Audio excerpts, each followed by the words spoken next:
This episode of Speakers of Eidolon is made possible by our generous patrons, like Scry de la Rosa, Omega Cat Comet, Saray Cypher, Hans Grenade, Anna Ginterrace, Bob Cici, Faris Gentoru, Cletus Oreo, Luke Leonatrell, Salpa Chaquatol, Courtney, Meili Algedam, Circa Barakeel, Elam, Casey Schaefer, Lily Black, Chaitan, Chesha Saltiri, Ariel, Erisu Yamakawa, Sasirful Alerafu, Dimos, Nina Grimstadter, Asuta Starbreeze, Quick Levin, Game Lord Geek, Sayori Snowfall, Ignal the Dragon, Freya Subaki, Kieran Robinson, Miscellaneous Cargo, Duke Jarlsberg, Stella Bell, Yurnthota Aurora, and Boogie Bear.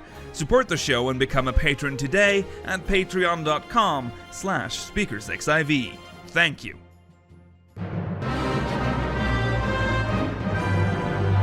This is Speakers of Eidolon.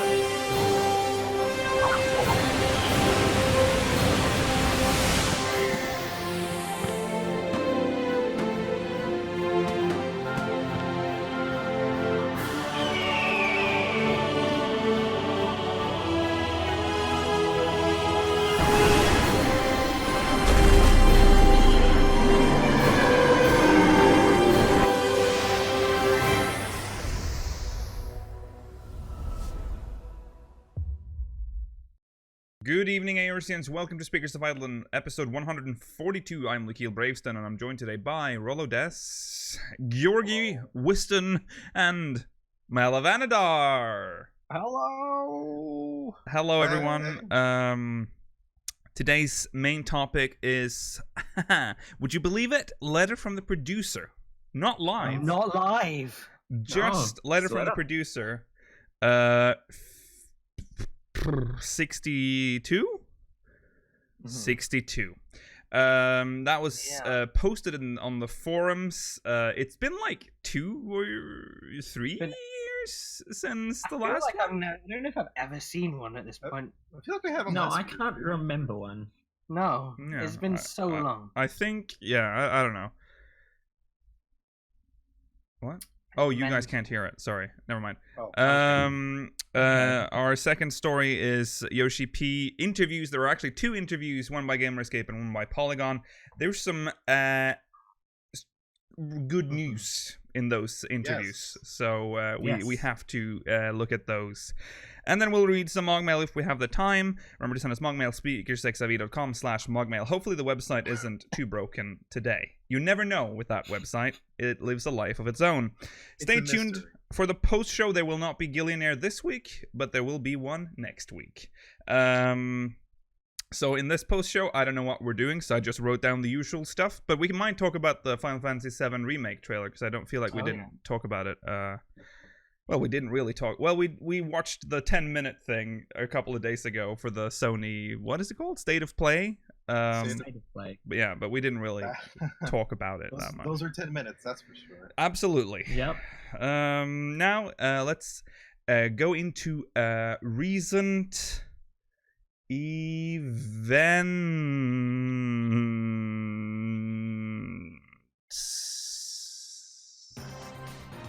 Yeah. Perfect transition. Nice. Here's a reminder. Letter from the Producer Live, part 51, will take place on May the 23rd at 1:30 p.m. PST, 9:30 p.m. BST. This is a big one. You can kind of tell that it's a big one because they realized that they can't cover it all in a live letter, so they made the text version, like the regular letter from the producer, as well. The description goes, the 51st installment of the Letter from the Producer Live will be brought to you live from San Francisco, California. This time we'll be featuring new information related to Shadowbringers and using live gameplay footage to cover battle system changes and new job actions. Let's see that new That is that new combined MPTP bar.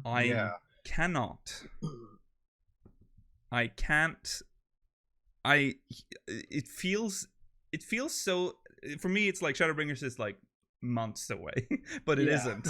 It's very close. It's the end of next month. Oh my goodness! It's I'm assuming we're gonna see the are we gonna see? Do you think they'll show the new jobs? in this? No, they won't. They'll show the changes. Maybe he'll do a little tease at the end. He might do a knows? little bit of them.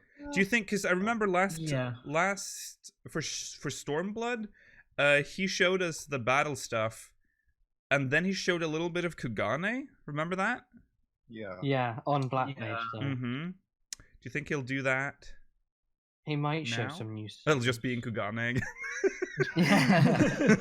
The ultimate troll. Would he be more like? Would he be more likely to show off Yulmore or the Crystarium, or both? The I Crystarium. feel like the Crystarium is like that's the thing everyone's talking about right now because it's the big impressive place and probably the hub. I'm assuming. Mhm. Yeah. But did we see Ralga's reach for Stormblood? No. No. But then again, they didn't really show Ralgar's reach at all, except for That's in true. the They showed the CGI statue, trailer. but Yeah. Yeah, we saw it in the CGI trailer. But we didn't know then what it was. I don't know. We'll see. It'll be interesting. I think Starm would be fine. He's. Pretty I spoiler-free. think Yeah. he's gonna be in a Shadowbringers area at least to show off the battle stuff. It'd be weird if he wasn't. yeah. It'll probably be Lakeland if it's somewhere with enemies. Yeah. Probably. Oh, that means we'll see some overworld enemies as well. Yeah. Show me a door. But he could also just use a dummy in the Crystarium. Oh, please, YoshiP, don't do that. It says that the main focus is going to be patch 5.0 information. Makes sense. There's nothing left to show. Yeah. We're getting another patch, 4.58, right? That's the TP and MP bar merge patch. Oh yeah. And that Yes. should be, when is that? It's on Tuesday. This coming Tuesday is bye-bye to the TP bar. So that'll be like a That's- month's time to get used to it. Yeah, Yep. yeah. Oh, I don't like that. So yeah, we'll of course well, we're not going to cover it live, but we're going to report on it immediately after. Oh, it's in the evening. Is it too Wow. late for you to report on it? Oh, actually, it think it's isn't. May It's 21st. 9:30. Well, it's on a Tuesday. Thursday. It's a Thursday. Mm-hmm. We'll How see. long is it? More information to come on that. We might do that. Yeah. Yeah, That might be alright. yeah. This is an okay time for people who work. Yeah, it is. Normally it's like 11 a.m. Yeah. Also, as a quick side note, we're covering Eurovision again this year. So, Of course we are. So if you want to watch it with us or watch it with our commentary, professional, of course, make sure you're on our Absolutely. Discord because that is where all the information and links and everything will be posted. The semifinals will be covered also be covered, but that's for patrons only. And the grand final is on Saturday, which means Speakers of Fidlan will not broadcast on Saturday. Oh no. It'll broadcast on Sunday. No, wait, Friday. Sorry, we talked Oh, about it Friday. literally last week. Friday at the same time as if it was on a Saturday, and then it will have a rerun on Saturday. So if you missed it on Friday, you can watch it again on Saturday. Yeah. Okay. Okay. Don't think we're rude for not responding to you. Yeah. Yeah. Maybe I should put like a note or some. No, wait. Then I would have to have that on the live recording. That wouldn't make any sense. Right. Let's get into the news. Yeah. Letter from the producer 62.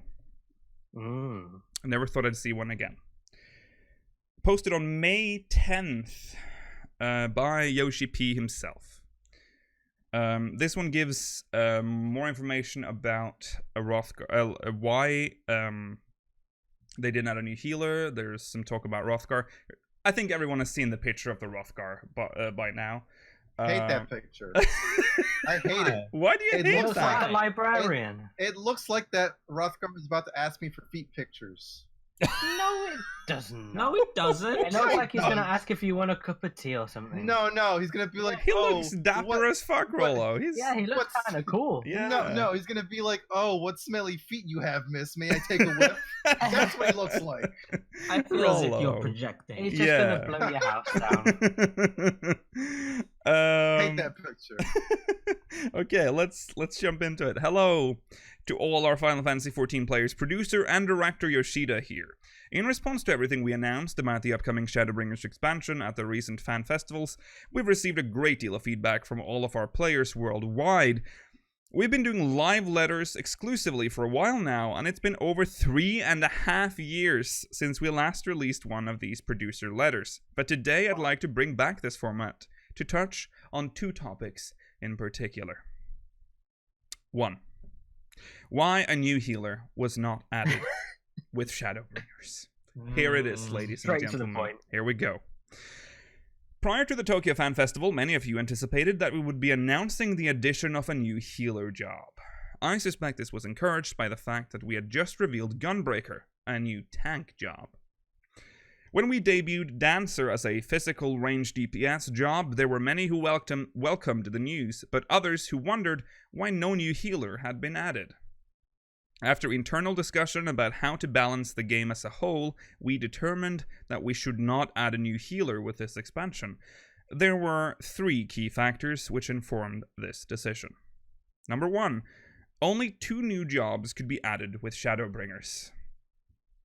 The release of a new expansion is invariably accompanied by the raising of the level cap, which means that in addition to adding new jobs, we need to add new actions for existing jobs, as well as review and rebalance current actions. With the exception of the Blue Mage limited job, there are 15 jobs, 17 with the addition of Gunbreaker and Dancer. While the development team and I myself deliberated prioritizing the addition of new jobs, after considering our update release schedule, we concluded that 2 new jobs was our limit. Therefore, we had to pick certain roles over others. So that's number 1, which it kind of makes sense, I guess. Well, we'll talk about it after this. Number 2, only 2 physical range DPS jobs are currently implemented. As of Stormblood, there are 3 tank, 3 healers, 4 melee DPS, 3 magical range DPS, and 2 physical range DPS jobs. We believe that there is value in adding another physical range DPS to improve the balance of available roles, and so we decided to use one of our 2 new jobs to fill this need. And number 3, the present balance between tanks and healers. Since we currently have 4 melee DPS jobs, we decided to hold off on developing another and instead added a new tank. Tanks in 14 are often utilized in either a main tank or an off-tank role. However, we currently have an odd number of tank jobs, and we felt that it would be easier to balance them moving forward if we had an even number of tanks, which is why we went with Gunbreaker in the end. Moreover, ever since we added Astrologian with Heavensward, we have had considerable difficulty in balancing it along with White Mage and Scholar. Rather than exacerbate a complex situation by adding a 4th healer to the mix, we decided to instead prioritize balancing the 3 existing healer jobs at the time. That said, we understand that there is a strong desire for an additional healer, and so we will bear this in mind when designing new jobs in the future. He said all this before. He has said... Unless he just wants it down on paper so people who don't watch his interviews can get it. But... He has said... Yeah. He's basically said all of this. Nothing too new. Yeah. It's fine, I guess. Makes sense to me. Like, if healers Yeah. attention. I mean, if you want to play a ranged DPS, what have you got? Bard is the only choice. Yeah. I mean, why would you play Machinist? Mm-hmm. So Bard. I mean, I think something fun. it'll be nice when we have 3 range DPS to choose from in the next expansion. Yeah. It will. I wonder who's gonna come out as the off-tank role and the main tank role. That's a good point. I feel Paladin's probably going to be a main tanker. Yeah, definitely. But then all the other ones are like, I don't think people Are you want sure? Warrior. Well, they've got a 'Cause shield, Paladin- so that feels very main That's tanky. true, but Paladin is generally played as an off tank. That's true. But they can But easily rejig them. I think That's they true. want them. I Yeah. think they want Paladin to be a main tank, though. Yeah, as like a I don't know what the meta is anymore. I've lost. I think it's track just of if that. there's a warrior or dark knight, they main tank. Yeah. Right? They need to make Paladin not lose as much DPS when it's in tank stance Otherwise, people are going to keep using it as an Yeah. off tank. Yeah. Yeah. There is, however, hope though. In the end, there he said that we'll bear this in mind when designing new jobs in the future. So we might probably get a healer in the next expansion. Once they're Yeah. in a good position. Yeah. Because they have been struggling with healers. I mean, since Heavensward, the healers have been in a weird spot. So hopefully Shadowbringers is where they fix it. Please. This will either be the big fix or the. Hopefully, White Mage gets some identity back. Yeah. Okay, the other flaming topic, of course, regarding the gender of Viera and Hrothgar. Here he goes a little bit more in depth about exactly why things are the way they are now. As you know, in Shadowbringers, we'll be introducing 2 new playable races, the Viera and the Hrothgar. Hrothgar will be male only, and Viera will be female only. A decision which has prompted a variety of feedback from each region. I'd like to elaborate on why we decided to proceed in this fashion. Oh, so wait, this thing, the reaction is regional apparently? I wonder how that went. Yeah. I think it's yeah. He's saying different reactions from different regions. I thought people were kind of on board with the same idea for the most I part. think from what I've read, our reaction was probably more. I think we tend to scream more than the JP. Yeah. We're much I more don't- knee-jerk. Yeah, I don't think it's that Japan didn't care. Oh, no, I they think definitely cared. Japan is. They definitely cared. I think it's more that they're more restrained in their complaints than Yeah. the West is. Yeah. The cost of developing a new playable race. In a fan festival keynote speech, I stated that this will likely be the last time we add new playable races to 14. To put it simply, a tremendous amount of time and resources are required to develop one. To develop one. There we go. I'm sure you all understand that a new race will require new faces, hairstyles, bodies, and other assets. In addition to this, they need to be capable of equipping all existing items. This alone requires a massive commitment of resources. Each race has a unique frame and body type, and so every piece of visible equipment needs to be carefully adjusted to display properly on Hrothgar and Viera models. I can read. A cursory search will show that Final Fantasy XIV has around 10,000 equipable items already implemented, all of which must be manually modified by our designers. This is an immediate and unavoidable development cost incurred when adding a new race. The addition of new playable races will impact more than the development cost of the items added in 5.1 and subsequent updates. Not only will we be transitioning from 12 variations, 6 races, 2 genders each, to 14, but we will also need to commit more resources to the development of new emotes. While Final Fantasy XIV will continue to strive to maintain a regular 3.5-month major update cycle, we must also ensure that sufficient time is secured for the meticulous development of new content, or else the quality will invariably drop. This is a complex problem that can't be solved simply by throwing more money or people at it, as it impacts both debugging and QA. In summary, these are the circumstances which formed my previous statement that this is likely to be the last time we add new playable races, as at this point in time it is difficult to see us maintaining our patch update schedule if we have to account for more than 7 races and 2 genders. Technically 6 races with 2 genders and 2 races with a single gender, but this is the functional equivalent. So that's fine. That makes sense. I don't think anyone said it was going to be cheap. Yeah, no. No, and he's actually, in a way, made it more expensive by adding 2 races with single gender than adding 1 with 2.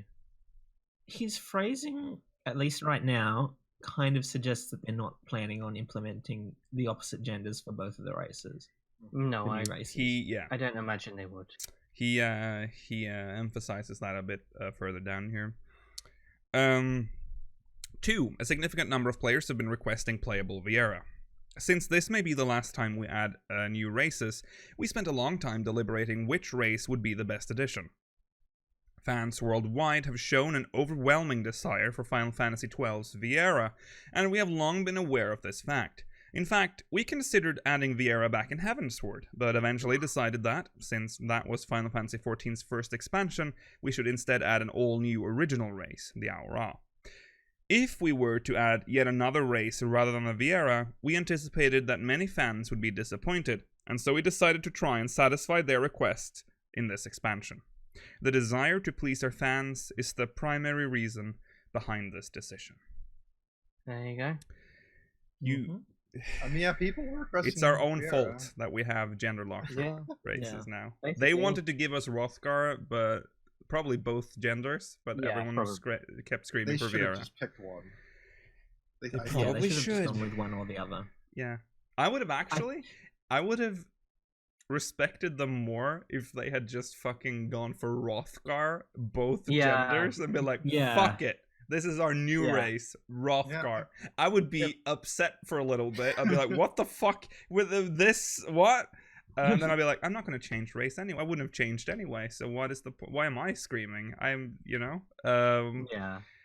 I don't think I would have been upset because it would have felt like we were never going to get Viera to begin with. Yeah. If it was the other way around, then like no one would even really care if Hrothgar didn't exist either. So it's like, yeah, that's true. Yeah, but then they'd have, they wanted Hrothgar and they didn't really want Viera.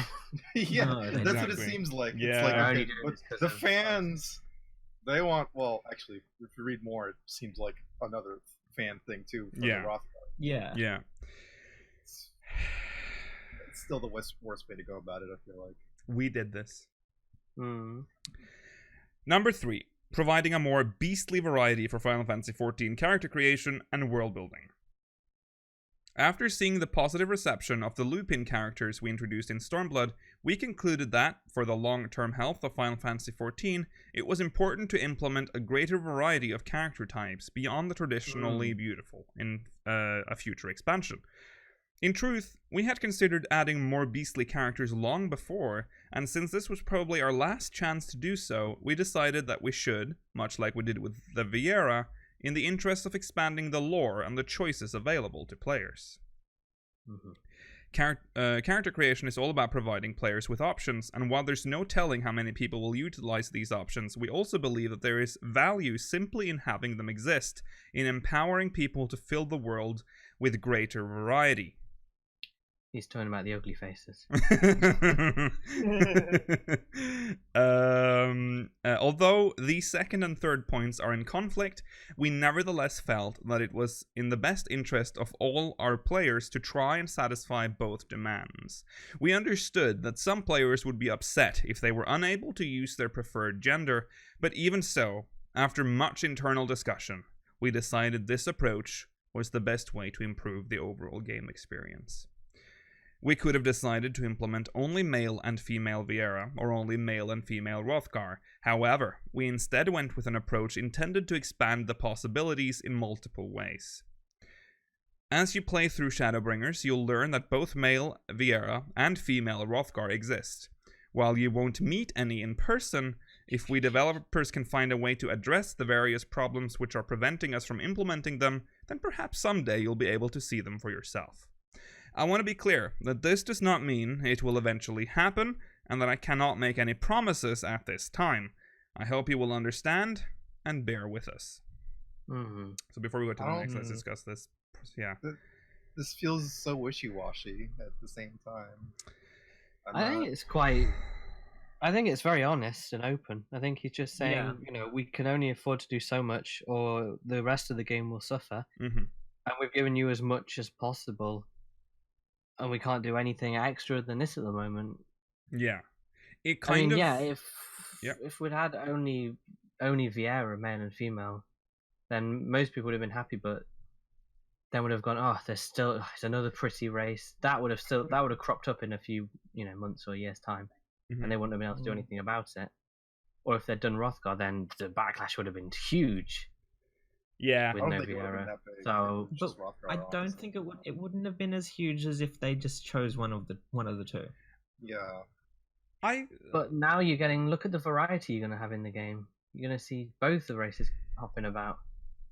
Yeah.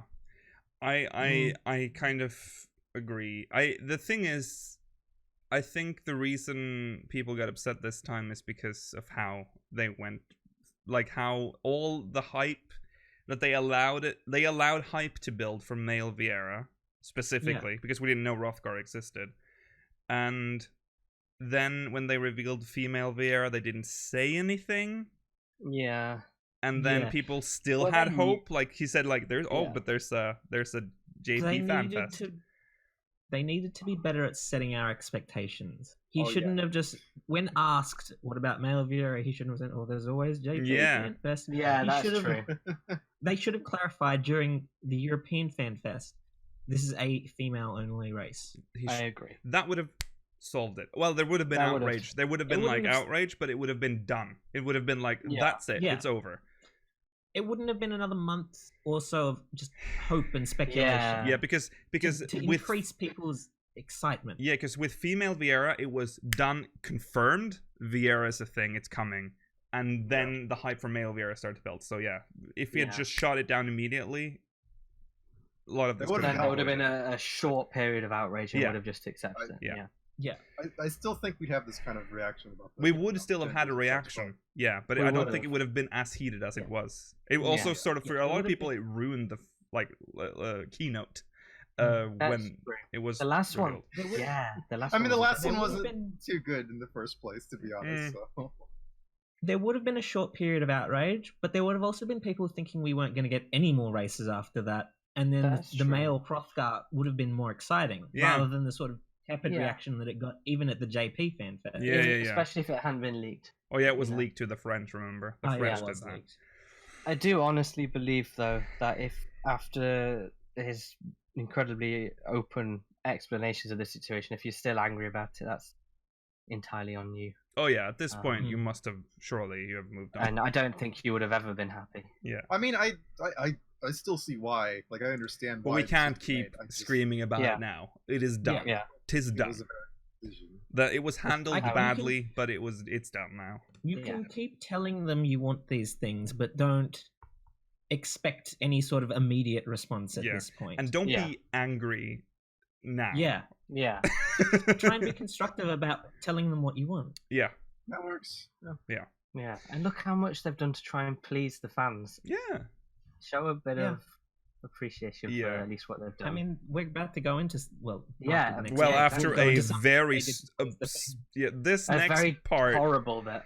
The fact that he even has to bring this up worries me deeply. But here we go.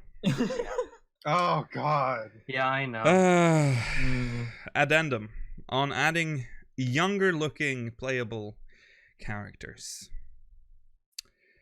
Among some of the feedback we received were requests for playable characters that resembled young boys and girls. Unfortunately, this is one request we cannot consider for ethical reasons. With every passing year, the debate surrounding moral and ethical issues in games grows more intense, and we do not want to present children in battle or in pain, and posting such characters sexually and taking screenshots and so forth would be expressly forbidden. In any event, regardless of what our players did or did not intend to do, the fact remains that if a review board were to evaluate such content and determine it were unacceptable, we would be forced to suspend Final Fantasy XIV's service. We ask that you keep these factors in mind as we strive to abide by the changing standards of the times. It's so open for a Japanese developer, and I love it. That's so diplomatic. It's a diplomatic way of saying it as well. Yeah. I've never heard people requesting children. No, I haven't. It's a bit weird. But... I haven't heard much of this, but he could have gone all out and condemning the people that wanted this. He must have received. He probably is thinking that. At least I hope he is. He must have received a lot of requests, seeing as he had to address this. I feel like I would see more requests for older people or older looking characters. But Yeah. Don't. I like the little bit at the end, changing standards of the timer. Yeah. Yeah. Like, there are quests in this game that put your character in, like, sexual situations almost, or... Yeah. It's like, don't...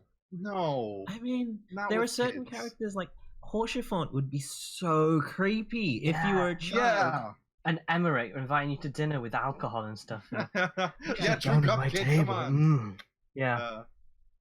Yeah. Oh, well.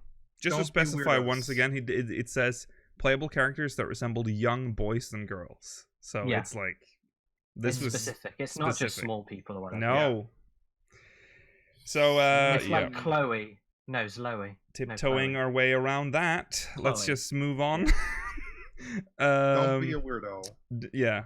In closing, and with a bonus, and here that's quite the bonus.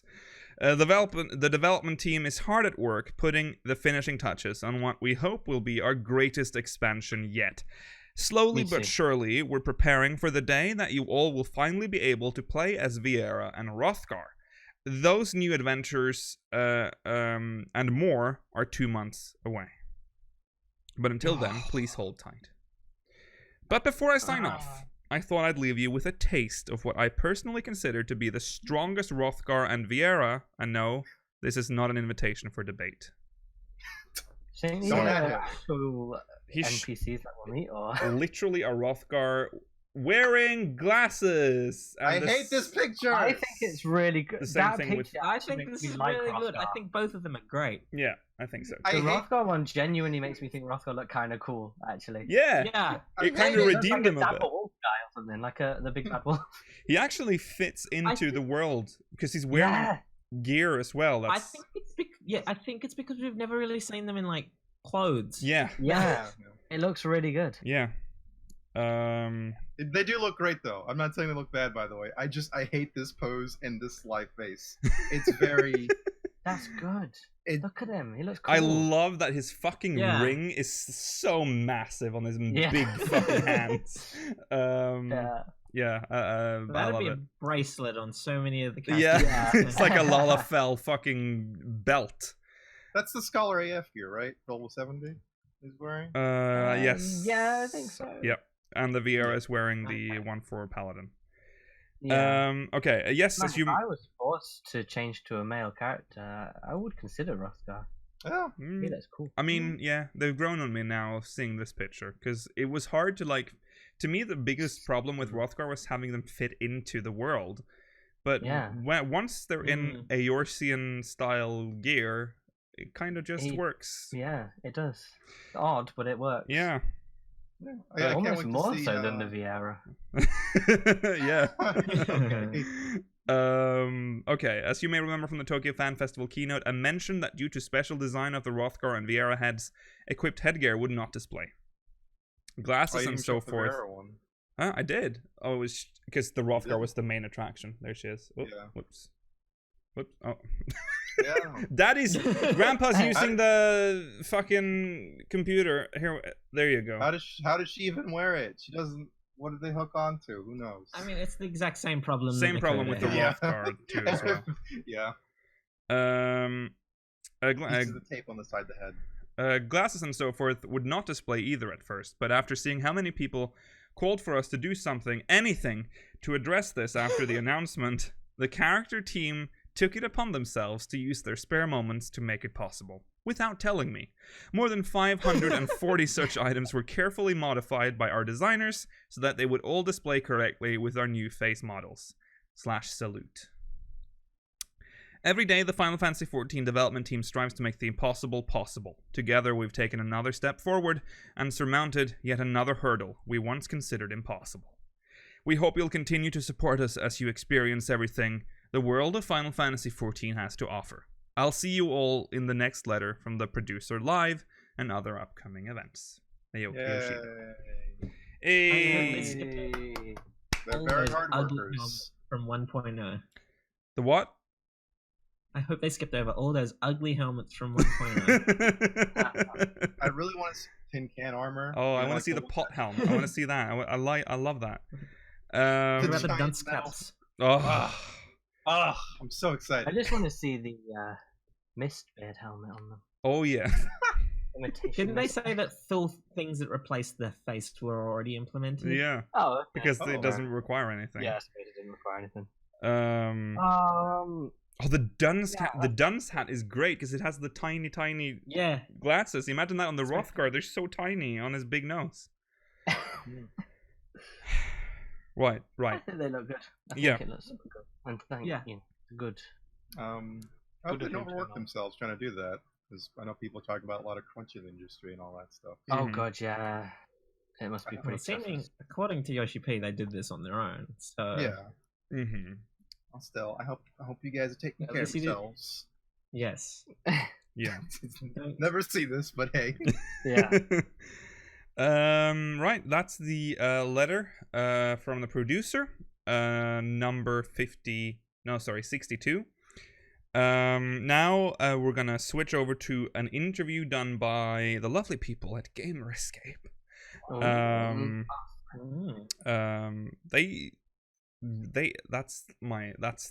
That's the place to go for 14 years.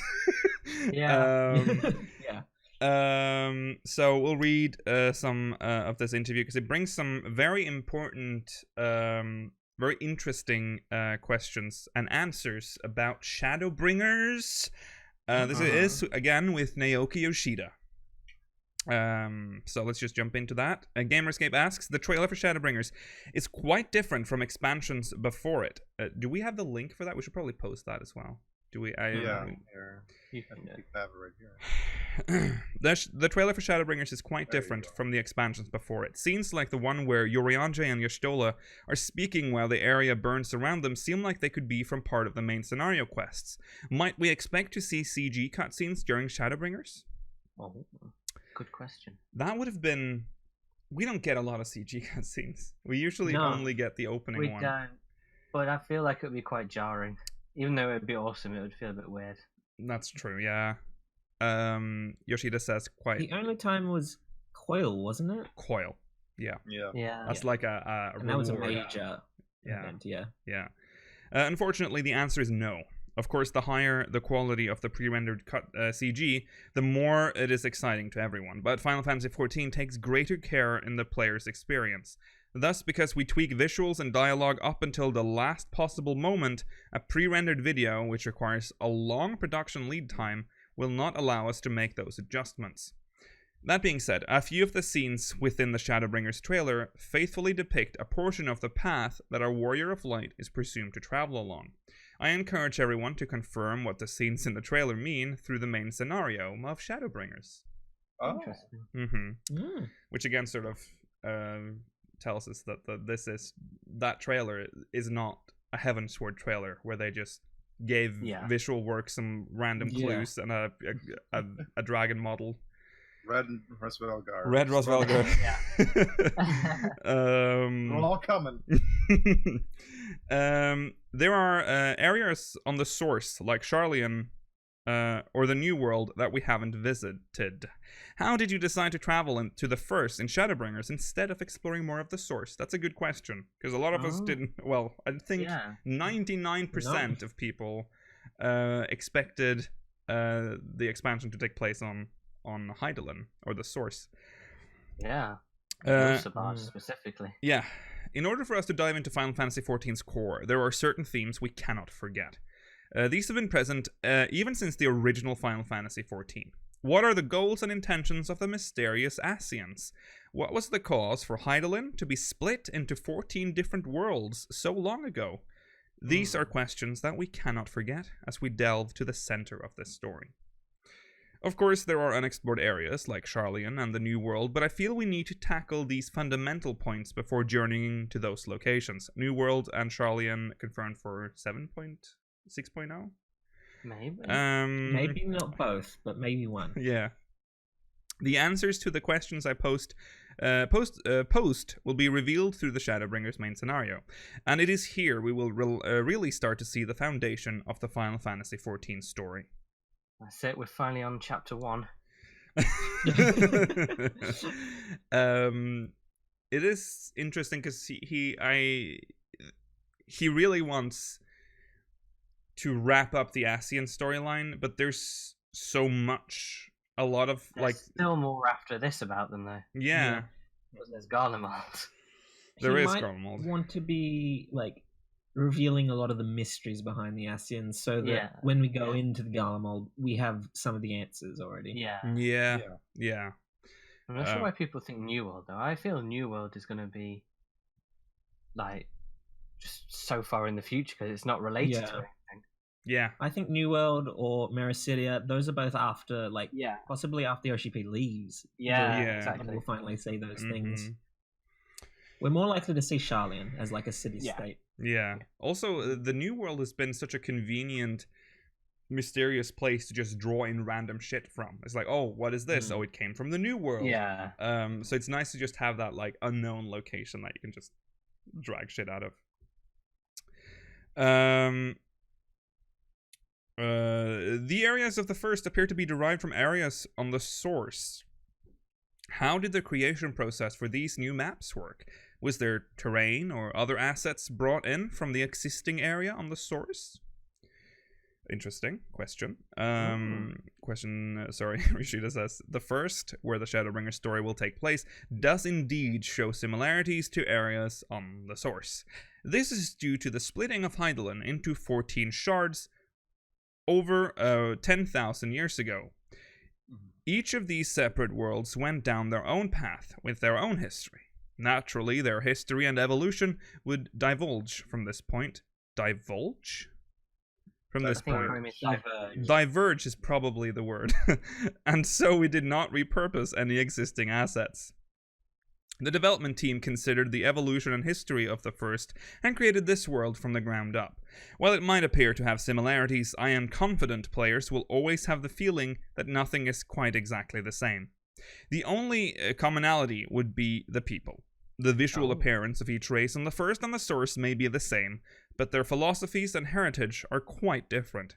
I think elements such as these are one of the real joys of exploring the first. I'm really looking forward to that. I hope they have fleshed it out as good as they fleshed out Hydaelyn, like Eorzea. I feel like they probably have. Surely, yeah. I would assume also, so. Thanks for confirming that it's definitely 14 shards and not like 13. Oh yeah. There's a source and then 13 shards or whatever. Yeah. Thanks, Yoshi. Yeah. 10,000 years ago isn't that far away, honestly. Sorry? 10,000 years ago? Yeah, it's not that far away. No, I suppose no. The I thought it was a lot farther back for some reason. Elegance existed 3,000 years ago. I mean, that recently, or is it 5? Yeah. I guess it would be really complicated if they made the world like 15 billion years old, though. It might be 5. It's either 5 or 3. Because the Elegans were the third Elegant era. Because if they were only 3,000 years ago. Oh yeah, it's 5. Would make the first I think they fell 3,000. No, they didn't last that long. They didn't last for thousands of years. So what happened 3,000 years ago? Remember how quick some of these eras have been, though, Georgie? Like the 7th one lasted about 2 years, and then we went straight into. It lasted for 1,000. I mean, Umbral eras are always short. Astral eras are long. Yeah. I guess, yeah. Oh, you mean the Umbral? All right. The Astral 1.0 era lasted for 1,500 years. Yeah. Right. During the patch 4.5 trailer, the Warrior of Light had some stubble on his chin. Many players have been asking if this is something that can be added into the game. Are you considering adding it and or other new character customization options for existing races? Yoshida says, I see. Honestly, I wasn't even aware of this, and then he laughs. In our trailers... How did you not know this? We always had beards like that, right? In our trailers, we depict the Warrior of Light as a sort of symbol to represent the Warriors of Light around the world. If he has stubble, it's only natural that everyone else could grow some too. I will definitely keep this in mind. I find it strange that that's not... Yeah, that would be not a confirmation. You put it in the trailer. In the actual in-game bit, though. Yeah, which... It exists. You've made it. What in the world kind of answer is that? The Midlander model that this is. Yeah, because you haven't implemented for everyone else. Midlander beards are like facial hair is terrible, by the way. They have disgusting little peach fuzz. Yeah. I'm like, that's nasty. Also, you would want that. Let's not forget that this was shown in the trailer for a Stormblood patch, for the last Stormblood patch. So we all expected to get that in Stormblood. He's just playing with you. Possibly. Well, he's played with us before, and then he didn't come through in the end. Yeah. I don't. He's probably. We're probably going to get. If there's one thing I have learned from Final Fantasy XIV development, is that if they have an asset, they're gonna use it. So we're gonna get this eventually. This is in game. This already exists somewhere, so it'll come. Players visiting other worlds will be able to purchase things off of the market board. Obviously, this could have a great impact on the player economy of each worlds. What factor led to this decision? Have you noticed anything lately on your market boards before we hear the answer? No. I know Balmung, their prices on like raid gear, or not raid gear, crafted gear, have been going up slowly. Yeah. Because people have been running over there to buy their super People cheap gear. rushed to Balmung because Balmung had historically extremely low prices on everything. Yeah. So they ran out of stock and stuff. It was chaos in the first few days. Great. I got so much good shit for so cheap. I loved it. Low prices and greater stock than other worlds. Yeah. Did you do the scummy thing? Did you go back to your home world and sold it for your home world price? No. I just bought stuff I wanted. Okay. Everyone's become like a flipper. Mob boards around right now, so that makes it easier. True. For now. Okay, I do think the market boards will be affected by this new change. However, I feel this is only being brought up because there was this wall between each of the worlds. Final Fantasy XIV continues to evolve, and these barriers between worlds are starting to fade. We may have seen some drastic fluctuations on the market boards at the onset of the world visit system, but it will eventually settle down and we will enter the post-world visit system economy. In other words, the in-game economy and the competition surrounding that will also evolve into something new. What was a closed market until now will open up to all players within the same data center, and everyone is able to be a competitor. However, from a bird's eye view, this simply translates to an expansion of the market. We see an increase in both supply and demand, as well as competitors in the market, nothing more. The only difference is that what used to be separated per world is now per data center.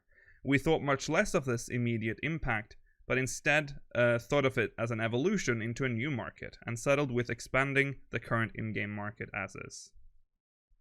So the only issue with that, and correct me if I'm wrong, but you can't go from, say, Ragnarok to Omega and then sell things on Omega's market. No. You can only buy things. So you can't make more money through it. You can only really make less money. You can if you're on a server that sells. That's the scummy method. Yeah. If you're on a server that has high prices, you go to a cheap world, buy it off the market board, and sell it on your own world for higher profits. Yeah, that's not a guaranteed.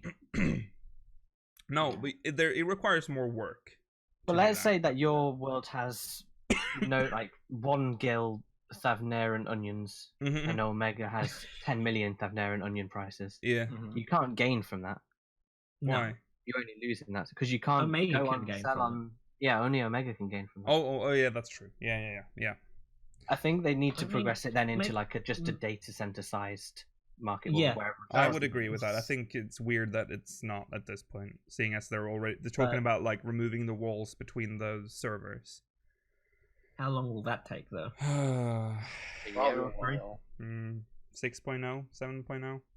In the meantime, they do weird like half steps with things before that. They've done it with the squadrons and stuff. Yeah, they started off being completely pointless, but now it's actually a decent leveling method. Yeah. And True. the Glamour Dresser. Yeah, that used to be worse. Yeah, and it might. It's about to get better. Still we'll not talk about perfect. that later. Soken has done some great work with what we've seen of Shadowbringers so far. Previous expansions had theme songs performed by Susan Calloway.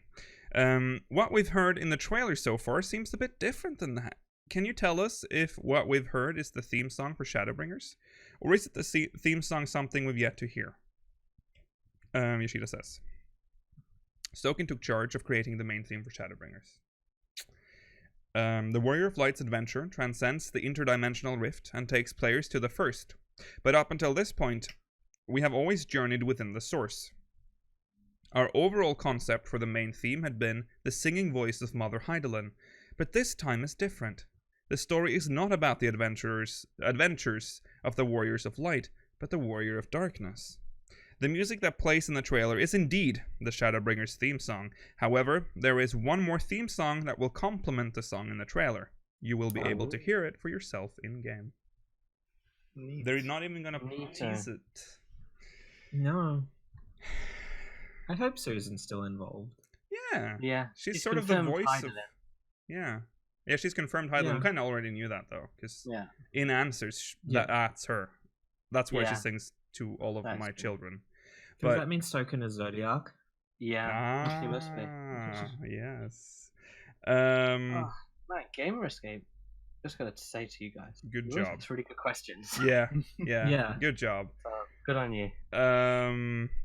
Yeah, I can't wait to hear the other song. I'm excited for all the music of Shadowbringers. This is the first time none of the tracks are Uematsu. Like, he's not even doing the main track this time. Yeah. So I know Soken's gonna pull this off. He's very good. Yeah. So it's fine. Yeah. Right. That was the Gamer Escape interview. Let's just go on to the Polygon interview. That's going to talk more about the Glamour system and raids. Link in chat if you can do that, boys. Okay. Final Fantasy XIV Stormblood expansion is wrapping up in preparation for the next expansion, Shadowbringers, releasing in July. June early access. We talked over email to the game's producer Naoki Yoshida about the end of Stormblood content coming up in Shadowbringers and who he'd rather fight, Godbert Manderville or Julian. Most importantly, Yoshida confirmed that the game's glamour system is getting expanded a bit, with more slots being added to the Glamour Dresser as well as more glamour plates. Finally, players will have even more fashion options. Wow. Spoilers. Yeah, I don't know why they spoiled the entire interview in the top there. Okay, now that Stormblood is finally over, did you learn anything about the player base over the course of the expansion? Did they react to reveals and new mechanics the way you expected to? Yoshida says, our players have already greatly surpassed our expectations in many ways. They have taken the world of Final Fantasy XIV in as something that is both perpetual and natural. The reason I say it in this way is that players from around the world not only play the content we create, but also organize events and roleplay on their own. One could say that many are taking residence in the world of Final Fantasy XIV, which is changing what we need to provide. It is no longer just about creating content, but also simply providing a space to play within. I believe this is both a very strong and positive outcome for an MMORPG. The reaction towards battle mechanics and other specifics are a very small factor in comparison to this bigger picture. That's a fair point. Yeah. Being able to log in and just enjoy being there is quite an important thing. Yeah. Yeah, hanging with your pals, having a good time. And very rare in MMOs these days. Mm-hmm. Especially considering, like, we feared a while back that 14 was just going to end up being like a hub world. Yeah. And it seems like they're backing out of that. It's like, we need to make sure this is like a living world. Yeah. We'll get that eating emote soon. Oh, yeah. One day. Yeah, one day. Yeah. What about that Alma emote? There's a lot of emotes. Oh, no, let's not go into the emote thing. Whatever happened to Fordola? Whatever happened to Fordola?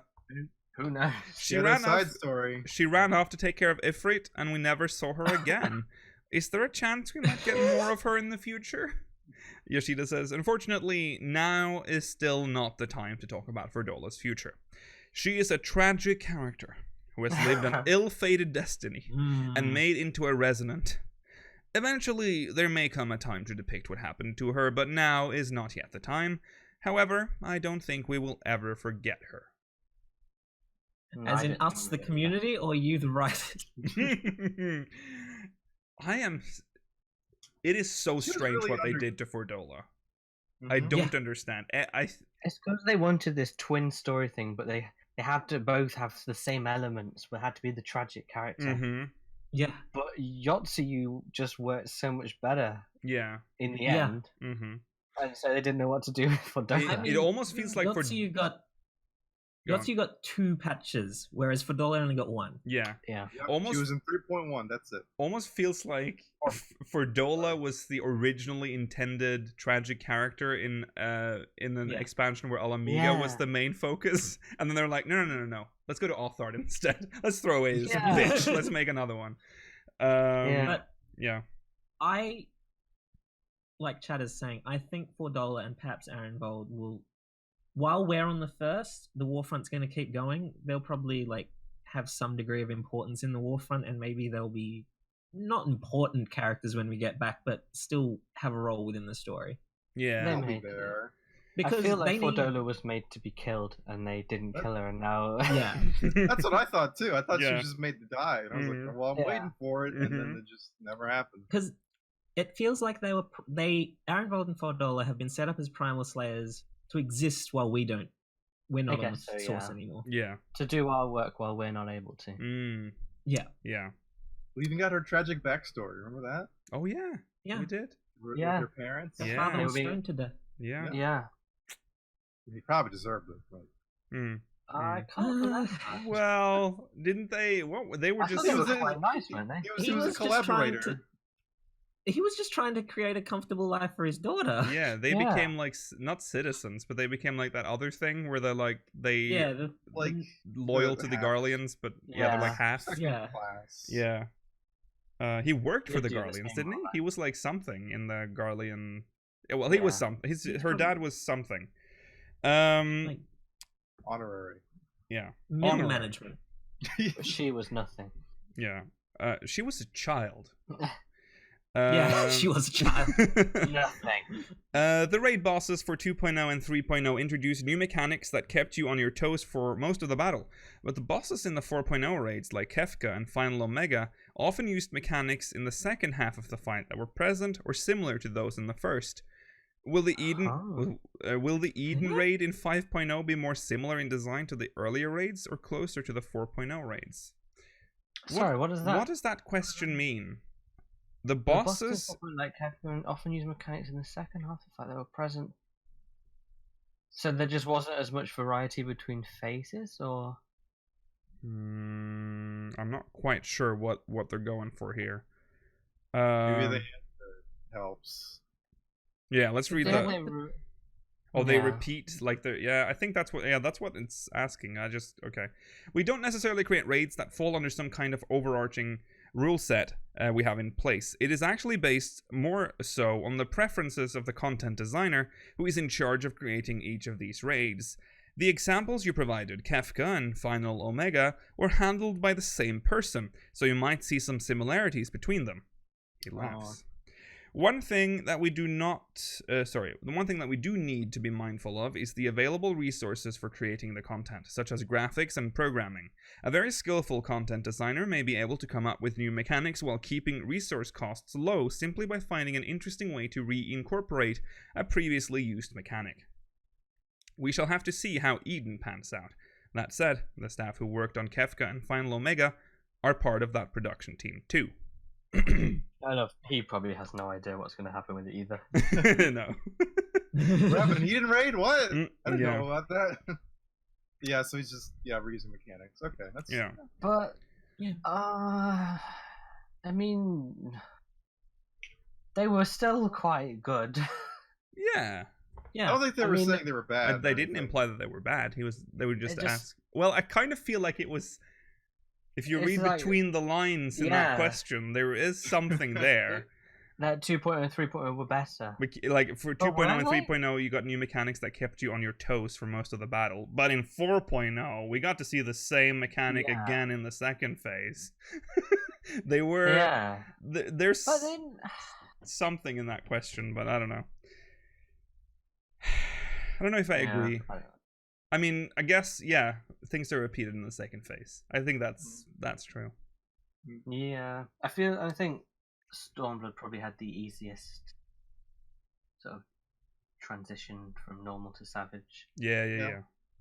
But then it's probably also the most well balanced. So maybe we'll probably keep it like that. Mm-hmm. Okay. Final Fantasy XIV has a lot of cool outfits and accessories, and I'm sure Shadowbringers is going to bring about even more. Is there any plan to expand the Glamour system to accommodate access to more items, or even add more slots to the dresser? Will we ever be getting a Glamour Dresser furniture item for our homes? Players really love Glamour. They do. True. Yeah. It's the true end game.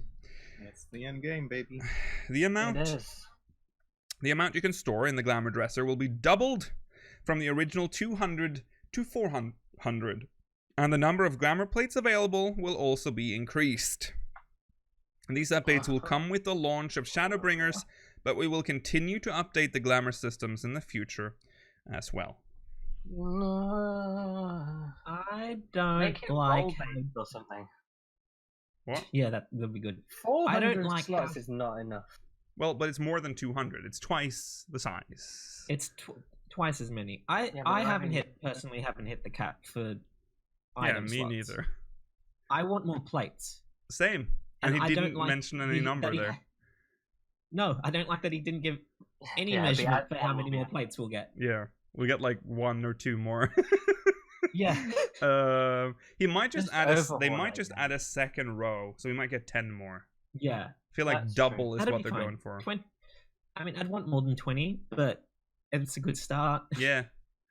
Yeah, but think about how many classes, how many roles. Well, you have fending, aiming, striking, casting, healing. There are 17 jobs. Yeah. In the game. And then we have to add in the fact that they're adding new stuff. So mine's mostly casting gear in mine, and I've hit 200. Mm-hmm. And now they're going to add. You hit 200? How fucking? How many? Why? I just throw stuff in there to save space. To be honest with you.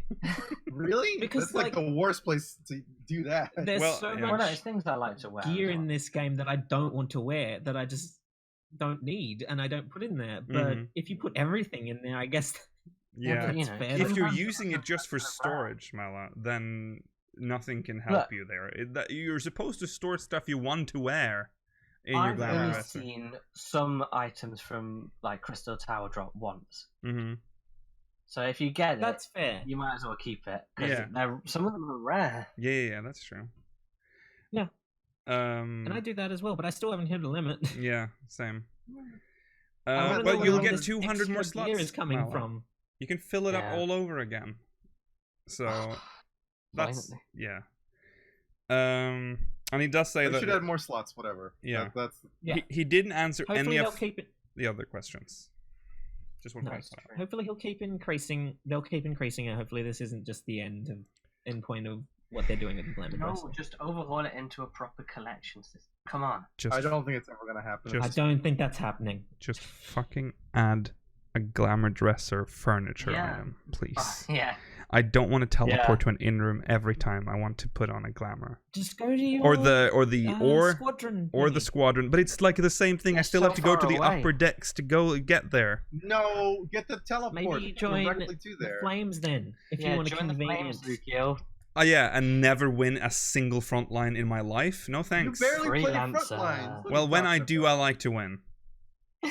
You freelance the entire time. I don't freelance. I freelance when I'm with you because I have no choice. Yeah. Otherwise, I check that shit off because I like to win. I like winning in front lines as well. It's quite enjoyable. Quite a bit more enjoyable. If I have to teleport to the upper decks just so I can win in front line, so be it. I will take that. No, get the Aetherite ticket.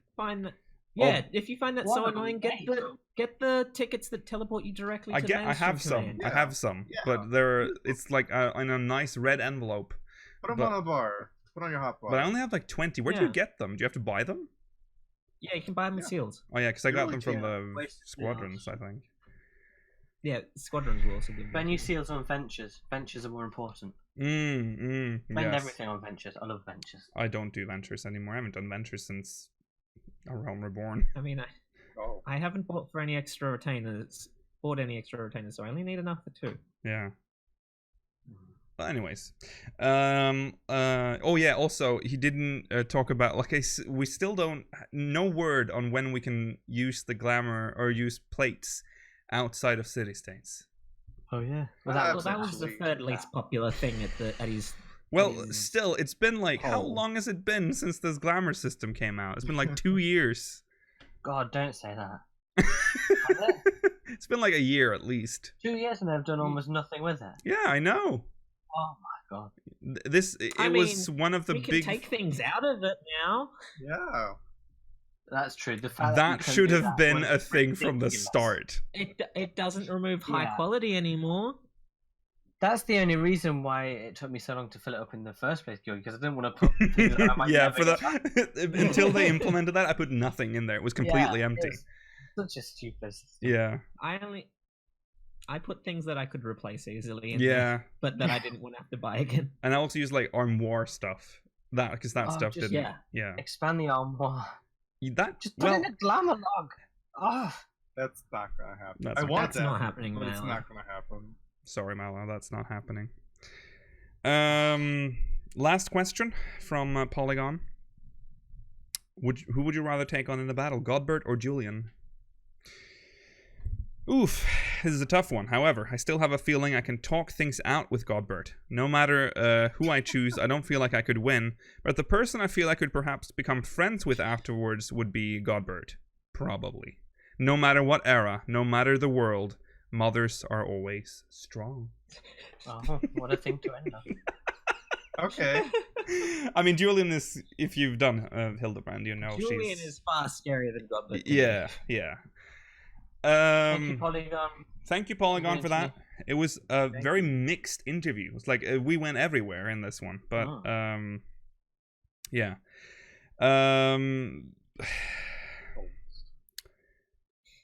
That's that. I think we can go into MogMail then, because we still have MogMail to read.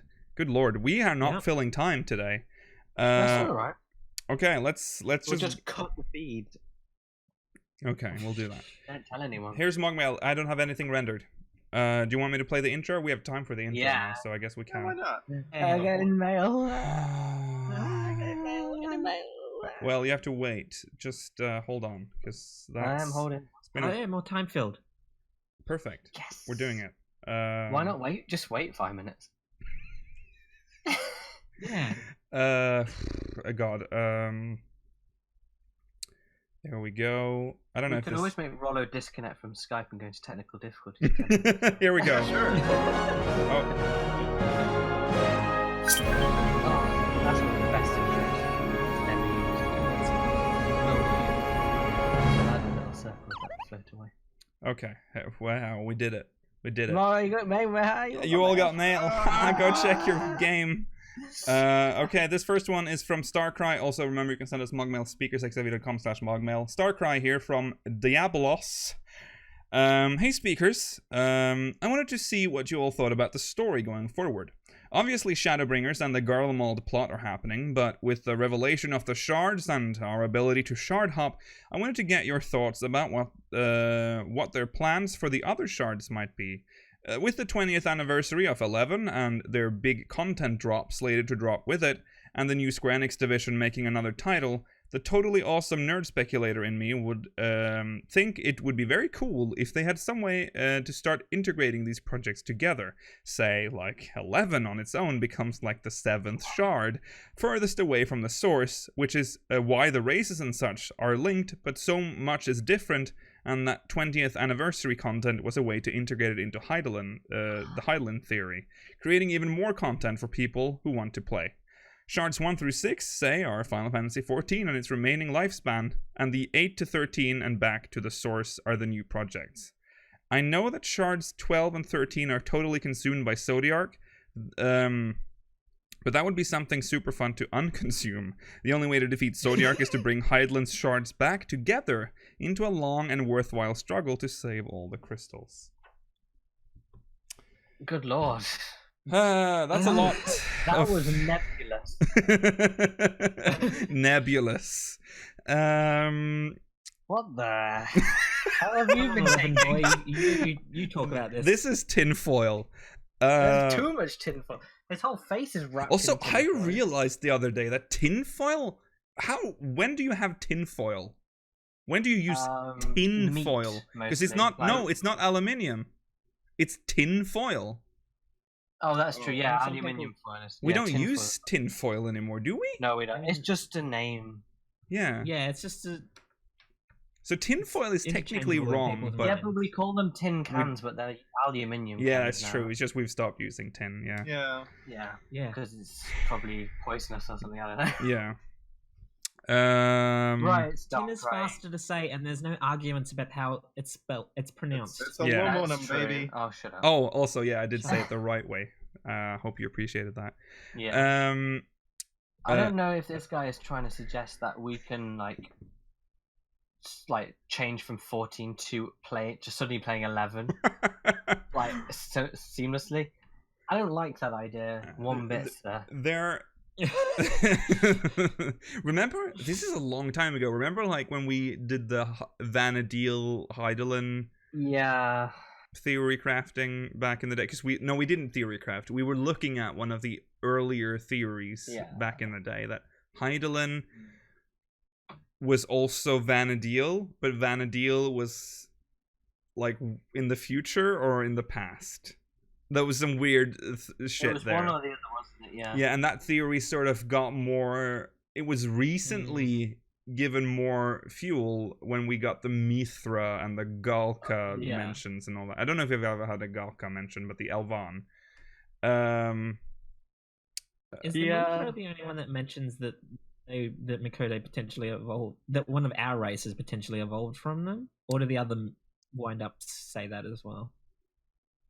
There's some other wind-ups of 11 races, is there? Just the Mithra. No, there's one for all of them except Galka. Which one is the one that's missing? Galka is missing, I think. Oh, there is. Okay. We have a Taru one, and we have an Elv. No, do we have? Yeah, we have an Elvan, and we have a Mithra.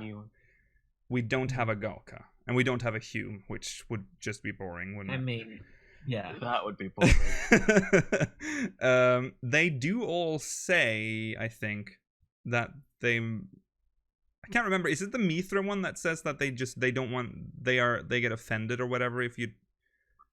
I can't remember. They specifically mention the similarities between Mithra and Mikote. So, I mean, it's not impossible that Vanadil was like a different shard. If it's far enough away from the source, if our theory that the closer to the source, the more similar it is, which really doesn't make any sense. But they do call. They could. Go ahead. No, you go, Roland. Oh, that was the fat cat. Sorry, that was the fat cat I was thinking about, not the. Yeah, sorry. They call Here's Humes on the first. So. They do. Yeah. They could connect them, but they're never going to interact with each other. No. Yeah. I didn't. Aside from events, whatever. Yeah. It did give sort of the. I do understand though, because there is something going on. Maybe it wasn't intentional, because we know that 14 was just meant to be 11 HD, and then that's why the races are so similar. But if you're gonna try to make it make sense lore-wise, Vanadil could be on a different shard. It could be. I mean, Iraha is still stuck here. Yeah. On Heidelin, isn't she? Yeah. So. Yeah. That could be a means for them to. Where did she come from? Combine the lore. Exactly. I feel like Shantoto has been here too, and she was like, "I came from a different universe or whatever." She said. But she got actually go back. Yeah, she went back. Don't do it. What? I wouldn't worry about the connection to 11 that much. No. Yeah. It's not. It's not going to play any big part. I think the second half of that question is more interesting in that the new project could be related to 14. I'm not going to say I wouldn't enjoy a version of 14 with like 15 plus graphics and like looking really nice, but it's been done. It's in 14. Yeah. So a single player game set in the world of 14 could be really exciting. Yeah. Like maybe that's a spin-off game for sure. Yeah, that would be a spin-off. It could be set in like an earlier Astral era. Oh god. Yeah. Oh, you could give me an Allegan. What you could do is you could do DLC for each Astral era and then just cut the last 3. Yes. Okay. Yes. Okay. That could be a good marketing strategy. Yeah. Like a connected world between games would be interesting. Mm-hmm. Like 12 or 12 in Tactics, or even wasn't like 7 vaguely connected to another Final Fantasy game? It's 10-2. 10, right? Oh, for God's sake, yeah. Mm-hmm. Like that would be kind of fun. Yeah. I hope we answered something, Starcry. It'll be interesting. We'll definitely hear more about the shards, because from that interview with Yoshi-P, it does sound like we're gonna learn more about like what happened. Why did Zodiac and Hydaelyn split off, and what maybe we'll learn more about the actual shards as well. Yeah. Will we learn that we have to ultimately bring all the shards together again, or do we keep them separate? It's a good question. Yeah. Next question is from Oren Blake from Tonberry. Oh, Tonberry. After hearing your last podcast, I saw you speaking once again as to the lore and theory behind the Sin Eaters and what the lion statue really is. I have had this theory I wanted to share with you. The creature in the trailer that Thancred fights is one of a few options. An automated statue, an actual Sin Eater, or another foe monster a la Hrothgar in the Heavensward trailer. The idea comes to mind as we have seen this creature before. The holy cow in Eureka Pagos. The cow was the glamour that is pulled away to reveal a speaking, fully aware statue-like lion. This is true, I am actually a little surprised we haven't brought it up more. Oh. Now, while I understand that many monsters in the 14 universe do also share the same appearance to cut down on resources of making entirely new beasts every single expansion, I have a theory that a lot of the Sin Eaters follow somewhat along the Bayonetta theme of Divinity. For those unaware of what I mean, in the game Bayonetta, the protagonist goes against creatures of heaven. All are named after emotions or virtues: joy, beloved, valiance, etc. All of these creatures are inspired by the image of old Renaissance statues, mostly malformed cherubs who harbor massive forms and are encased in white marble, not like armor, but as if the stone itself was their skin. This seems to follow along with the idea of what we have seen so far. Statuesque creatures, almost angel-like in appearance, and bearing a name related to religious meanings or phrases. All this is fodder for thought, but I felt it would be worth pointing out that while the idea isn't an exact mirror of what is done in Bayonetta, we might be looking at an Occam's Razor scenario. I have actually never seen that written before. Really? Yeah. We might be looking at them and saying, is it a statue or is it a Sin Eater? But in truth, it might be both. Thanks again for the interesting conversations, and here is to many more fun podcasts in the future. Thank you, Oren. Thank you. Thank you. You guys know anything about Bayonetta? I've never played Bayonetta, but I'm glad he included that explanation, though. Yeah. What is the most obvious outcome in this? For the Occam's Razor scenario? They all seem... I'm not sure. Yeah.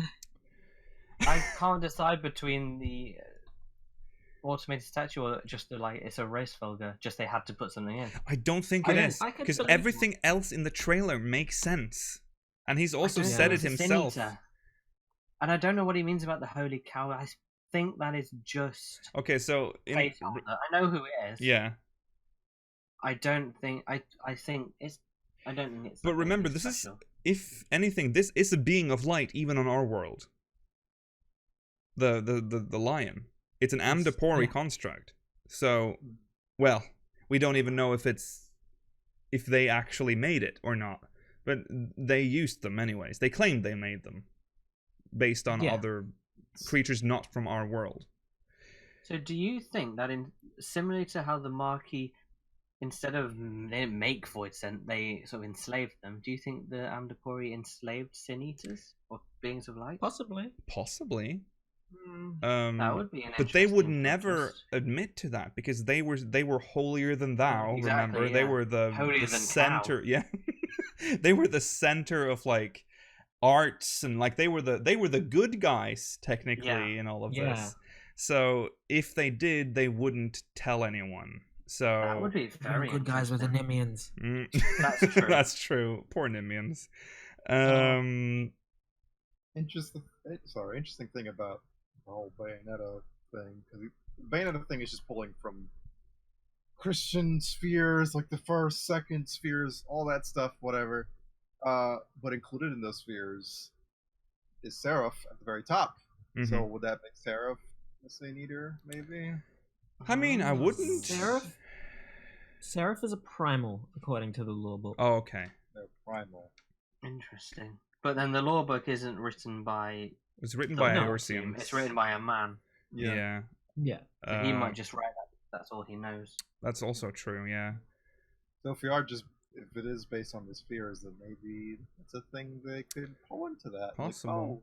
Like, we had a Sin Eater here on Hydaelyn already. I mean, we killed it. But... I definitely think... I don't think this is a Rasvelger. I think I'm gonna put that away. It's either an automated statue or a Sin Eater for me. Because it matches also the giant Kiribu that he's fighting as well. There's a Kiribu and a lion. There's just too many similarities there. If it had been like the Kiribu and just a fucking dodo, I'd be like, okay, that's a Rasvelger, right? But these are two of the same kind. The difference is the Kiribu has like, it looks like it's not made of stone.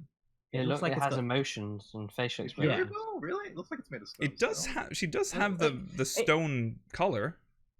No, that's true. But I mean, the Kiribu is also pretty. No, sorry. The lion is also pretty soft. If it's supposed to be made of stone, how can it roar and bend and jump?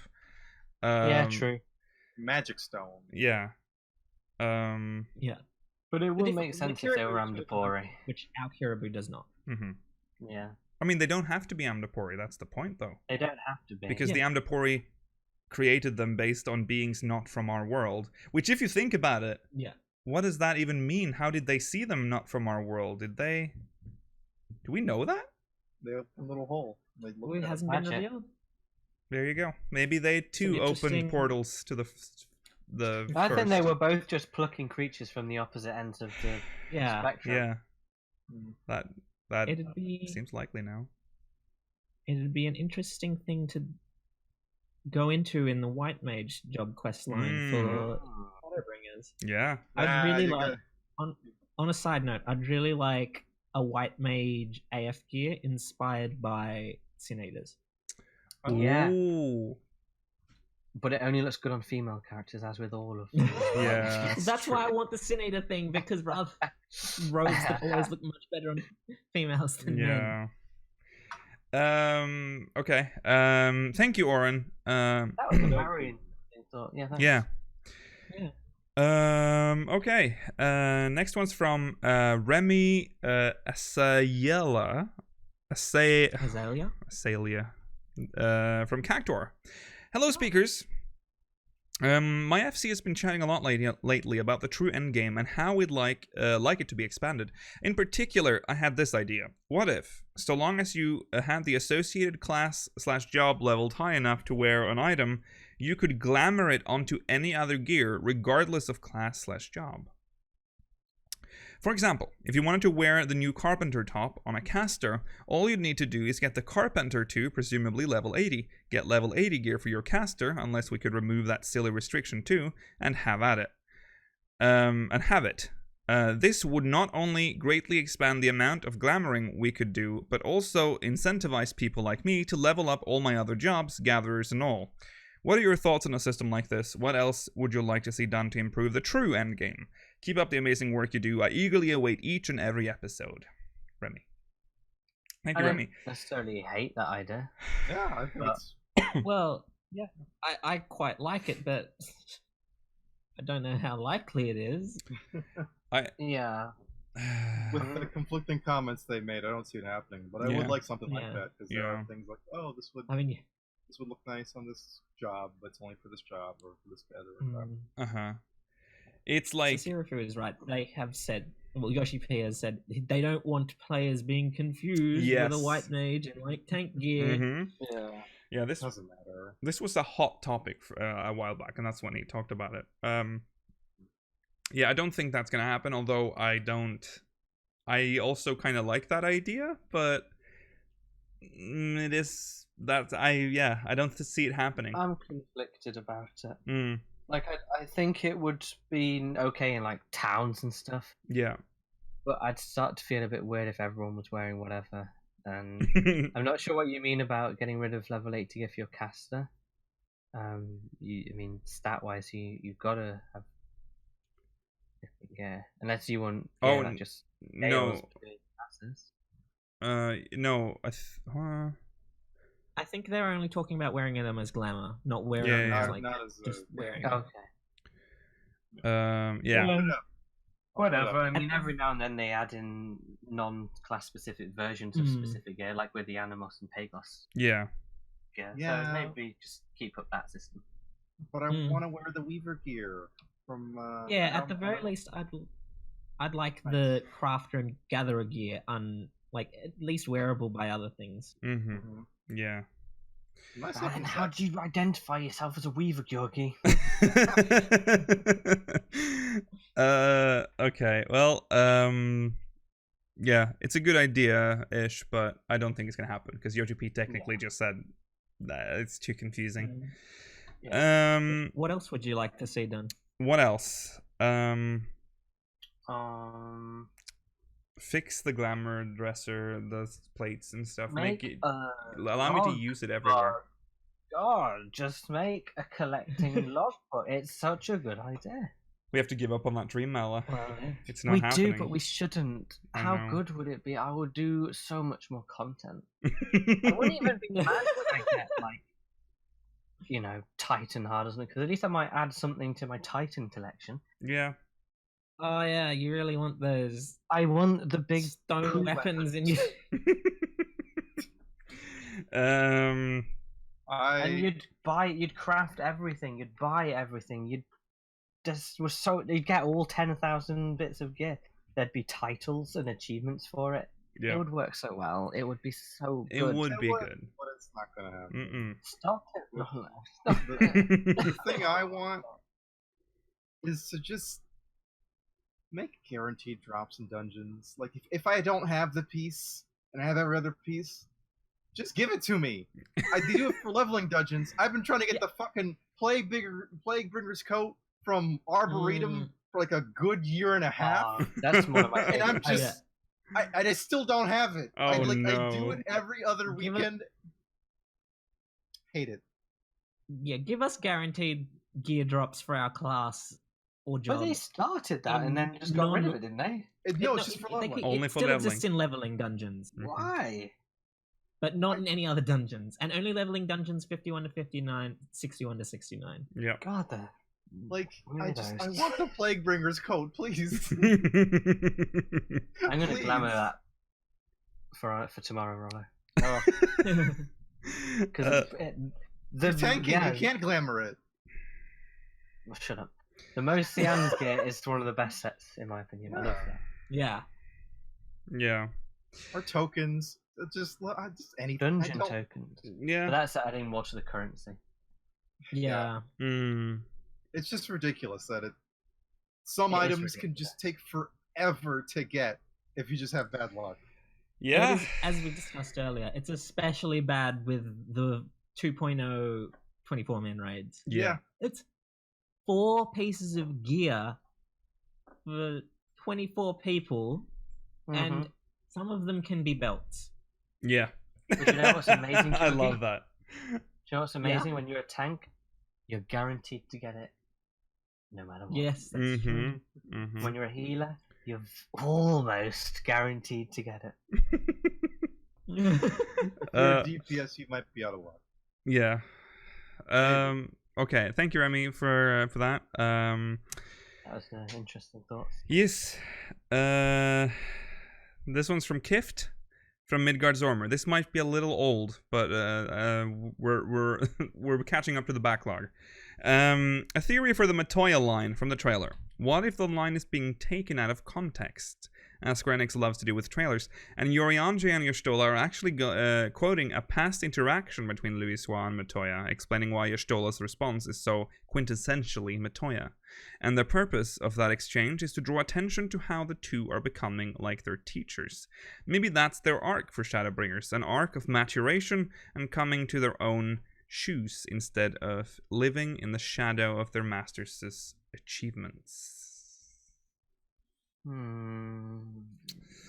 don't mind this explanation. That's the most puzzling part right now of the trailer, I think. That I still have I don't understand quite what's happening. It's the Matoya and Yorianji exchange in the burning forest on the first. If Urianger growing up is him getting out of his hempen robes and wearing some fabulous little skimpy dress, then, good on him. Good on him for having that. We get to see his face again. Yeah. It's been a while. Maybe permanently now? And Matoya, Y'shtola's maturation is changing from rubbish white base that's got no identity. Awesome. Yeah. Which is cool. This is YoshiP's final revenge on Foxclan. Yeah. Yeah. He's like, oh, Foxclan, come look at the new trailer. Come look at the new trailer. look what I did to your job's mascot. Look at her.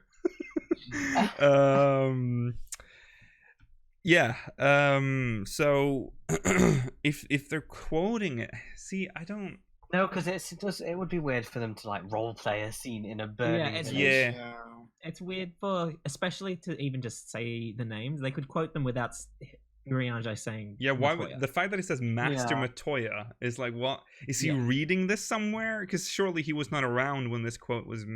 I don't know. He's looking at his cards. Yeah. Maybe that's speech notes.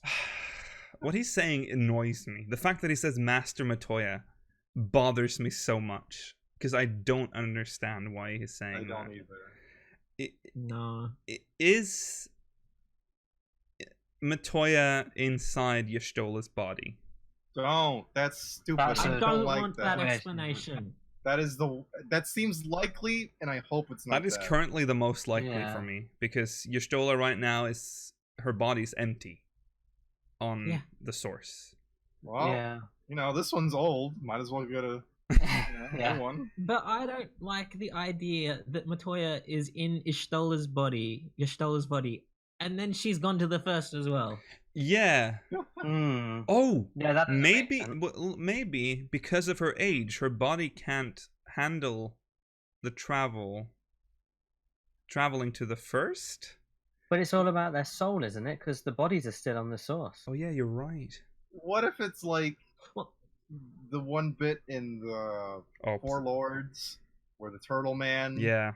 They inhabit the same body, so maybe it's Matoya and Y'shtola in there. Oh my god! I mean, this game does do that kind of setup thing, like with the 2.2 Sahagin, and then the body jumping we have now. But I still don't like it. Yeah, not really. Do you think that's going to be the comic relief at the end of the really serious expansion? Is that Y'shtola tries to come back to the source, but the only body left is Matoya, so and she's really angry all the time. She's been all woman. Yeah. Matoya switched into Y'shtola's body because she thought that Y'shtola would live longer in Matoya in her old body rather than her blind current one. Yeah. This is her way of caring for her.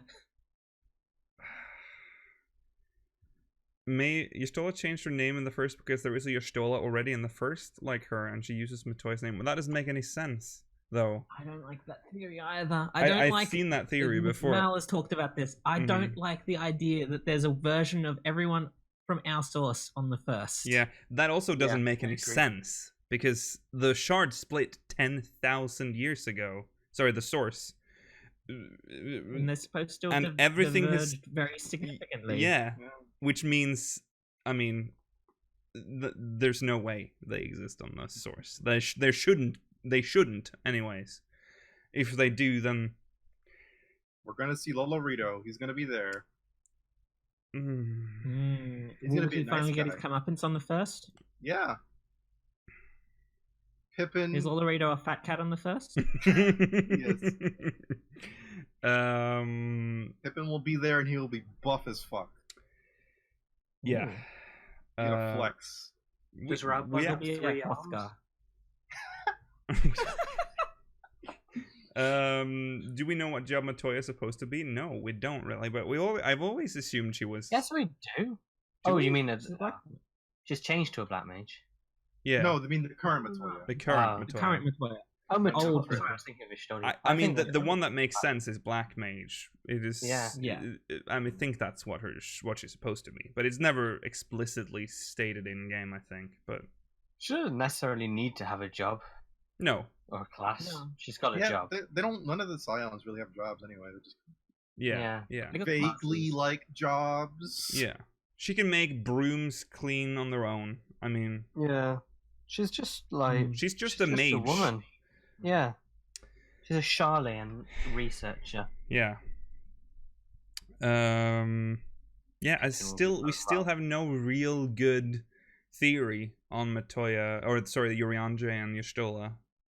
In the trailer. The only thing that I can think of that makes the most sense is the one that no one really wants, and that is that Matoya is inside Y'shtola's body. They have done things in the past where we thought they were doing something, and then they flipped it on us. Mm-hmm. Like how we thought we thought they were going to make us have to just get used to forgiving Yotsu. But then her actual story arc was much more interesting than what we suspected at the end of 4.2. Yeah. So I have hope, but and with Urianger and the Warriors of Darkness. That's true. Yeah. Well, we'll see. Not long to go now. Less than a month, ladies and gentlemen. Oh my god. No, a month and a half. Yeah. Oh yeah, month and a it's half. A bit more sorry. than a month. Yeah, sorry. Okay, thank you, Kift, for that. Thank you. Thank you. We can get one more in. This is from Annie Ami from Siren. Instead of new battle classes all the time, what new Disciple of Hand/Land classes do you think they could add into the game?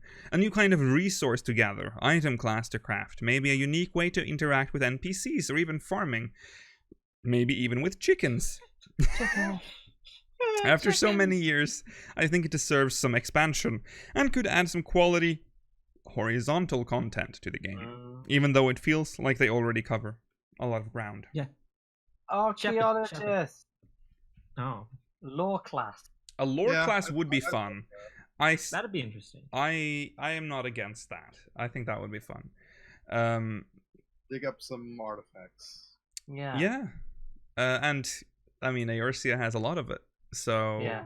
They make it the artifacts that we don't fucking defile, just turning into like a jumping puzzle, fucking destroying 1,000-year-old artifacts. Don't worry about I'm looking at you, Godbert. Good money for that. They lost. They lost. We can do whatever we want. Yeah. I mean, Belladaya didn't really lose. They just split into two things. Yeah. Oh. Yeah. Well, they lost. Well, technically, the civilization of Belladaya lost then. If you you know, it didn't really. Yeah. Whatever. It's not 1,000 years old. It's less than that. Yeah, it is. It's younger than that. Despite the fact that it looks older than some of our older. It's like 700. 700, yeah. Right. Shepherd. Yeah. Be fun. What? Sorry, Rolla? Animal, like a shepherd. Yeah, like a shepherd. I want skins without having to murder things. Yeah. Yeah. But what would you do with a shepherd? How would you get to a level 80 shepherd? I don't know. How much wool? Get Wool? milk, Yeah, wool, eggs, wool, meat, leather. Yeah. The overworld mobs are the gathering nodes. Mm-hmm. Hang Because on. this way they don't have to add new things. You just share the They can see sheep. what's- You just approach a sheep and share it, I guess. Okay. You like initiate an me- action and it locks the mob in place, and then you do the share it, whatever. They planned this for 1.0, so I'm sure it's somewhere in Square Enix they had a plan for this. I have no I'd be idea how okay it with worked. that. Maybe that's why we Let never me got shed- it, because it didn't work. Let me shear those fluffy crocodiles. Mm. in Curtis. Give Ugh, me a the ones real with ass farming the job. butt that opens, I don't like them. The face that opens and the butt. Oh, yeah. Wait, their butt doesn't open, does it? Their butt doesn't open. Sorry, I was streaming. Yeah,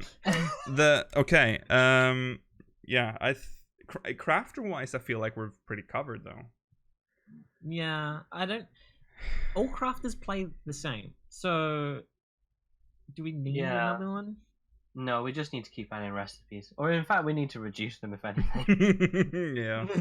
Yeah, there's a lot now. Give me farmer, dude. I want it. I want to grow some crops. Yeah. You can. Well, Perhaps. not like that. I want like real ass farming. Well, we're getting something like that, Rollo, in Shadowbringers. That's true. Yeah. But that was just dropped randomly. Like, what about farming? Never talked about it again. We might hear... No, probably not in the live letter, because it's all about the job changes. God, I'm so excited to see White Mage there. I don't know if I'm excited or scared, but that... Dude, no. They're going to show off the white mage. What would you do, job Luke? page. They added an extra lily. What would you do, It's going to be a Luke? single little pit, Yeah. little diamond, and fill it up. And then it reduces the cooldown of Shroud of Saints or Lucid Dreaming. Yeah. Lucid dreaming. Shroud of Saints. Like I refuse to let go of that. I keep calling it that too. They better get rid of lilies. They I don't want to see lilies ever again. remove them. I haven't The even. only lilies I want to see is that lamp. Yeah. I haven't seen the lilies since launch because I changed it to the tiny. Not launch, but when they allowed. Was the minimal UI there from launch? No, That was in the expand. patch. Oh yeah. The expanded HUD stuff. I changed it immediately. I almost forgot that we had lilies. I rarely even look at the 3 dots because they don't really mean anything anymore. You don't need to pay attention. They use themselves. So. Yeah. If you're playing correctly, you don't really need to pay attention to them. Right. That's a derail a bit there, but thank you, Annie, for your question. Thank you. Shepherd and Thank you. what was the other one? Shepherd and Archaeologist. That's what we want. Okay. Annie, are you okay? Are you okay, Are you okay? Annie? Okay. That is the end of the show. Thank you for watching. Remember to stay tuned for the post show. Don't know what's happening there, but something. We're talking about the 7 remake stuff that we learned from that.